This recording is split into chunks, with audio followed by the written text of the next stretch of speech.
Le célèbre producteur américain Phil Spector est décédé ce samedi 16 janvier de mort naturelle à l'âge de 81 ans.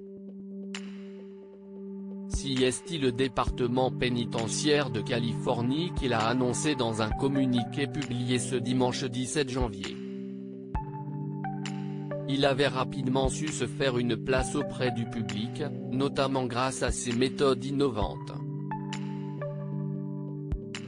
New-Yorkais d'origine, il était très célèbre dans les années 1960-1970 avec Be My Baby, You've Lost That Love in Feeling ou encore Dadu Ron Ron. Il était le créateur de la technique appelée mur de son, qui consistait à superposer plusieurs sons pour en densifier la production. Il était également un pionnier des groupes vocaux féminins avec plus de 25 succès du top 40 américain dans la période 1960-1965. Durant sa vie, Phil Spector a eu la chance de collaborer avec les Beatles sur le disque Let It Be et les premiers albums solo de John Lennon et George Harrison mais aussi avec Leonard Cohen et les Ramones pendant la décennie suivante. Il était considéré comme un des plus grands producteurs de disques de tous les temps par John Lennon. À l'automne 1958, il a connu son premier numéro 1 avec les Teddy Bears, To Know Him Is To Love Him.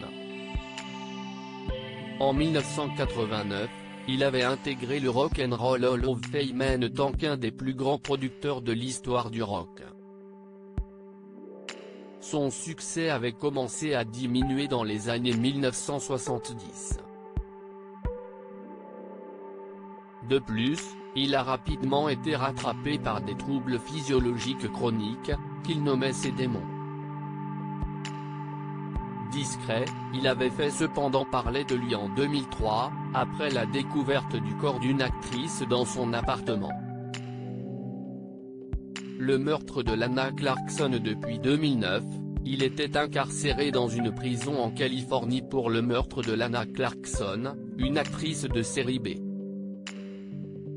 Dans la nuit du 2 au 3 février 2003, la jeune femme fut découverte sans vie dans la demeure de producteur à Alhambra en Californie.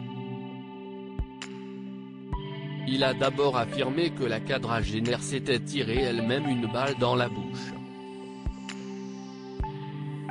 Il a finalement été inculpé pour homicide involontaire en mars 2009 et reconnu coupable du meurtre en avril. Il a été placé en détention provisoire et condamné en mai de la même année à 15 années de prison pour meurtre au second degré sans préméditation, plus 4 années pour possession d'armes et n'aura pas droit à une libération anticipée. Il a tout de même tenté de faire appel de cette décision mais celui-ci a été rejeté par la plus haute autorité judiciaire de Californie.